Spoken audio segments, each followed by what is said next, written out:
America বলেন, গোটা বিশ্ব বলেন, নরের নোবেল কমিটিকে আমি অনুরোধ করে বলছি, আপনারা আসুন, আপনারা আসুন, এই বাংলার জমিনে আসুন। আমি একজন এই বাংলার জমিনের একজন নাগরিক। আপনারা যাদেরকে নোবেল দিয়েছেন, আপনারা যে প্রতিষ্ঠানে নোবেল দিয়েছেন, গ্রামীণ ব্যাংক নামের যে প্রতিষ্ঠানকে নোবেল দিয়েছেন, সেই নোবেল পুরস্কার বিজয়ী একজন চতুর্থ শ্রেণীর কর্মচারী আমি আমার অধিকারের জন্য এই রাস্তাতে আজকে একদিন নয়, 2 দিন নয়, 1 মাস নয়, 2 মাস নয়, 1 যুগ নয়, যুগ যুগ ধরে এই রাস্তাতে অবস্থান কর্মসূচি করতেছে এবং যে গ্রামীণ ব্যাংকের প্রশাসনকে বলে আসতেছে যে আপনাদের নীতিমালা অনুযায়ী আমাদের চার্জ স্থায়ী করে নেন, কিন্তু গ্রামীণ ব্যাংকের প্রশাসন এখনো নেন নাই। আপনারা আসুন, দেখুন যে একটা শান্তিতে যে প্রতিষ্ঠানকে আপনারা শান্তিতে নোবেল পুরস্কার দিয়েছেন, সে একটা নোবেল পুরস্কার বিজয়ী প্রতিষ্ঠানের একজন কর্মচারী কিভাবে এতদিন পর্যন্ত রাস্তায় থাকতে পারে, সেই জিনিসটা আমার মাথায় অন্তত পক্ষে ঢুকে না। আপনাদের বিবেকে যদি সাড়া দেয়, আপনারা আসুন, আয়সা দেখুন, আপনারা গ্রামীণ ব্যাংকের প্রশাসনকে জিজ্ঞাসা করুন যে আমরা যে দাবিগুলো জানাইছি, যে দাবিগুলো আজকে তুলে ধরছে, সেই দাবিগুলো যদি অযৌক্তিক হয় তাহলে আমাদেরকে বলে দেন, আমরা এই রাজপথ ছেড়ে চলে যাব। আমরা যে 19 বছর, 20 বছর, 25 বছর যাবৎ এই শ্রম দিয়েছে, সেই শ্রমের সময় আমরা চাই না, আপনারা বলে দিন। আর যদি আমার দাবি যৌক্তিক হয়ে থাকে, আমার এখানে রাজপথে আসা যদি যৌক্তিক হয়ে থাকে, তাহলে আমরা যে আইন নিয়ে এসেছি, আমরা যে নীতি নিয়ে এসেছি, আমরা যে দাবি নিয়ে এসেছি, আমাদের দাবিগুলো অচিরেই এই নোবেল কমিটিকে বলবো, অচিরেই আপনি গ্রামীণ ব্যাংকের প্রশাসনকে বলে দেন, প্রফেসর ডক্টর মোহাম্মদ ইউনূস স্যারকে বলে দেন যে আমাদের দাবিগুলো যাতে মেনে নেওয়া হয়, অচিরেই যাতে মেনে নেওয়া হয়। যতদিন পর্যন্ত মেনে না নেওয়া হবে, ততদিন পর্যন্ত আমরা এই রাজপথে থাকবো, রাজপথে আছি, রাজপথে থাকবো। ইনশাআল্লাহ আমরা রাজপথ ছাড়ছি না। সামনে রমজান আসতেছে, আমরা চাই না এই পুলিশ প্রশাসনকে কষ্ট দেওয়ার জন্য, আমরা চাই না সাংবাদিক মিডিয়াদেরকে কষ্ট দেওয়ার জন্য, আমরা চাই না গ্রামীণ ব্যাংকের প্রশাসনকে কষ্ট দেওয়ার জন্য, আমরা চাই না আমরা নিজেরাও কষ্ট পাই। অতএব আমি অনুরোধ করে বলবো, রাষ্ট্রের প্রধান সহ, রাষ্ট্রের নীতি নির্ধারকগণ সহ, পুলিশ প্রশাসন সহ সকলকে অনুরোধ করে বলবো, আপনারা বলুন, এই আজকের রাষ্ট্রের নায়ক প্রশাসন প্রফেসর ডক্টর মোহাম্মদ ইউনূস প্রধান উপদেষ্টাকে আপনারা বলুন যে আমাদের দাবিগুলো যদি মেনে নেয়, যতক্ষণ পর্যন্ত না মানা হবে ততক্ষণ পর্যন্ত আমরা এই রাজপথে থাকবো। আপনারা একটা জিনিস খেয়াল করছেন কিনা আমি জানি না, গতকালকে আমরা সমভবনে ওখানে অবস্থান কর্মসূচি করেছিলাম। সেখানে যাওয়ার পরে একজন পথচারী ভদ্রলোক আমাদেরকে বলতেছেন যে তোমরা কোথেকে আসছো? আমরা গ্রামীণ ব্যাংকের একজন চতুর্থ শ্রেণী কর্মচারী হিসেবে আসছি। কেন আসছে আমরা এই প্রতিষ্ঠানে আজকে 32 বছর যাবৎ অস্থায়ী ভিত্তিতে আছে। গ্রামীণ ব্যাংকের নীতিমালাতে আছে যে একজন ব্যক্তিকে 9 মাসের বেশি অস্থায়ী ভিত্তিতে রাখা যাবে না। সেই 9 মাস টিঙে আমাদেরকে 32 বছর পর্যন্ত অস্থায়ী ভিত্তিতে রাখছে। তখন তিনি বলতেছেন, এটা কি আজকের যে রাষ্ট্রের প্রধান উপদেষ্টা প্রফেসর ডক্টর মোহাম্মদ ইউনূসের প্রতিষ্ঠান? সেই ডক্টর মোহাম্মদ ইউনূসের প্রতিষ্ঠান। আরে আপনি কি বলেন?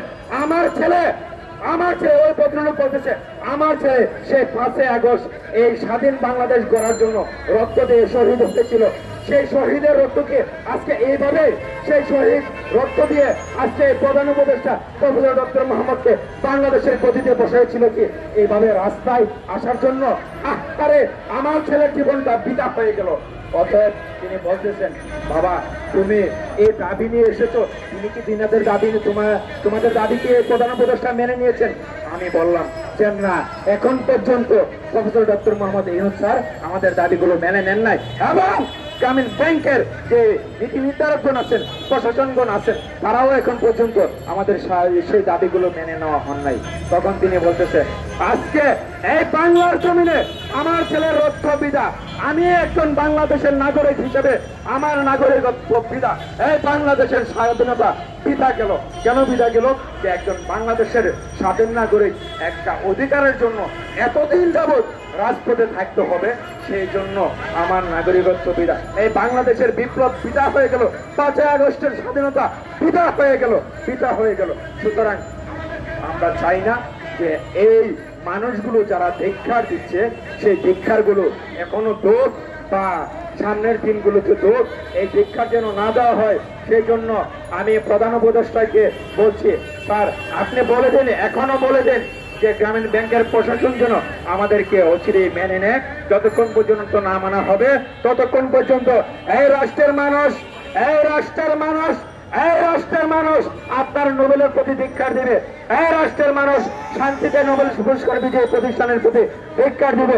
এই রাষ্ট্রের মানুষ মাননীয় প্রধান উপদেষ্টা আপনার প্রতি ধিক্কার দিবে। আজকে বাংলাদেশে এখন পর্যন্ত কোনো সংস্কার হয় নাই, তবে একটা সংস্কার হয়েছে। সেই সংস্কারটা কি? সেই সংস্কারটা হয়েছে গ্রামীণ ব্যাংক যে এই সরকারকে, বাংলাদেশ সরকারকে কর দিত, অতএব সেই 672 কোটি টাকা কর মওকুফ করে দেওয়া হয়েছে। সেই জিনিসটা এখন পর্যন্ত সংস্কার হয়েছে। এছাড়া এই বাংলার জমিনের এখন পর্যন্ত আর কোনো সংস্কার হয় নাই, হয় নাই, হয় নাই, হয় নাই, এখন পর্যন্ত হয় নাই। সুতরাং আমি মাননীয় প্রধান উপদেষ্টাকে বলবো, আপনি যেভাবে গ্রামীণ ব্যাংকের 672 কোটি টাকা কর মওকুফ করে দিয়েছেন, ঠিক সেইভাবে এই বাংলার জমিনে আজও পর্যন্ত আপনার প্রতিষ্ঠানের চতুর্থ শ্রেণী কর্মচারী সহ যারা রাজপথে আছে তাদের দাবিগুলো অচিরেই মেনে নিন। মেনে নিলে কি হবে? আপনার সুনাম, আপনার ইজ্জত গোটা বিশ্বের দরবারে অটল থাকবে, অটল থাকবে। আজকে আপনার যে সুনামটুকু আছে, হয়তো কালকে আপনার সেই সুনামটুকু স্যার নাও থাকতে পারে।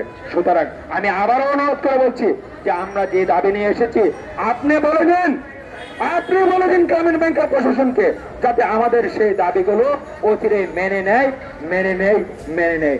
সেই বলে আমি আমার বক্তব্য এখানে শেষ করলাম। আমার নাম হচ্ছে মোহাম্মদ আশিকুল ইসলাম। আমি গ্রামীণ bank Comilla zone Barua area অফিসে নিয়োজিত আছি।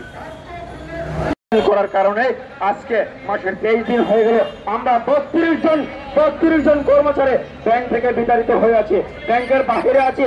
আমরা বিভিন্ন সময় এই ব্যাংকের শাখা অফিসে এবং এরিয়া অফিস, জোড়া অফিসে যখন গিয়েছি, আমরা কাজ করতে গিয়েছি, আমাদেরকে এক বাক্যে বলে দিয়েছেন যে তোমাদের চাকরি নাই। আজকে এই রাষ্ট্রের শ্রম আইনের কাছে আমি জানতে চাই, এই রাষ্ট্রের প্রধানদের কাছে আমি জানতে চাই যে একজন কর্মচারী যদি একটা প্রতিষ্ঠানে একটানা 20 বছর, 25 বছর, 32 বছর, 30 বছর যাবত চাকরি করে, তাকে মৌখিক নির্দেশে কিভাবে একটা সংবাদ সম্মেলন করার কারণে তাকে বিদায় করে দেওয়া হয়, তাও শুধু একটি মৌখিক আদেশের কারণে। আমাদেরকে কোনো নোটিশ দেওয়া হয় নাই, কোনো আইনি নোটিশ দেওয়া হয় নাই, কোনো লিখিত দেওয়া হয় নাই, শুধুভাবে মৌখিকভাবে কেন কিভাবে এটা এই নীতিমালা তৈরি করা হলো, সেই জিনিসটা আজকে এই বাংলার শ্রম আইনের কাছে আমি জানতে চাই বা জানাতে চাই, বা এখানে মিডিয়া যারা আসছেন তাদের কাছে আমি জানতে চাই, আমরা জানতে চাই এই শ্রম আইন ব্যঙ্গ করে গ্রামীণ ব্যাংক কোন আইনের ক্ষমতা বলে আজকে এই আইন প্রয়োগ করেছে।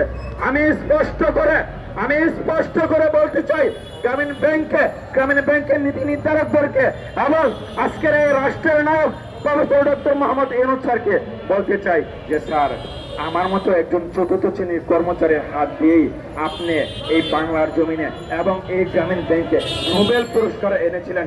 সেই নোবেল পুরস্কারের মাঝে আমার মতো একজন চতুর্থ শ্রেণীর হাত ছিল, এখনো আজও পর্যন্ত আছে, এবং যতদিন এই গ্রামীণ ব্যাংকের প্রতিষ্ঠান টিকবে, ঠিক ততদিন পর্যন্ত আমার মতো একজন চতুর্থ শ্রেণীর কর্মচারীর হাত থাকবে ইনশাল্লাহ। আপনি এখন পর্যন্ত চিনতে পারতেছেন না গ্রামীণ ব্যাংকের প্রশাসনকে। গ্রামীণ ব্যাংকের প্রশাসনের কাছে আমরা গিয়েছি, গ্রামীণ ব্যাংকের প্রশাসন এমডি মহোদয়, চেয়ারম্যান মহোদয় এখন পর্যন্ত এই ধরনের কোনো পদক্ষেপ নিতে চাচ্ছে না বা নেয় না। কেন জানেন? সেটা হচ্ছে একটাই কারণ, শেখ হাসিনার মতো বিগত আওয়ামী লীগ সরকারের মতো যারা চায়, এই গ্রামীণ ব্যাংকের প্রশাসন চায় যে আপনাকেও এখান থেকে বিতাড়িত করার জন্য, সেই জিনিসটাই গ্রামীণ ব্যাংকের প্রশাসন চাইতেছে। অতএব মাননীয় উপদেষ্টা আপনাকে অনুরোধ করে বলছি যে আমরা আজকে যে দাবি নিয়ে এই রাজপথে এসেছি, সেই দাবিগুলো অচিরেই মেনে নেওয়ার জন্য আপনি আপনার প্রতিষ্ঠান গ্রামীণ ব্যাংকের প্রশাসনকে অচিরেই নির্দেশ দিয়ে দেন, তাহলে হয়তো আমাদের এই দাবিগুলো মেনে নেওয়া হবে। আর যতক্ষণ পর্যন্ত আমাদের এই দাবিগুলো না মানবেন, আমরা ততক্ষণ পর্যন্ত এই রাজপথে অবস্থান করব। তার সাথে আমি আরেকটি কথা বলতে চাই, বিশ্ববাসীর দরবারে একটি কথা বলতে চাই।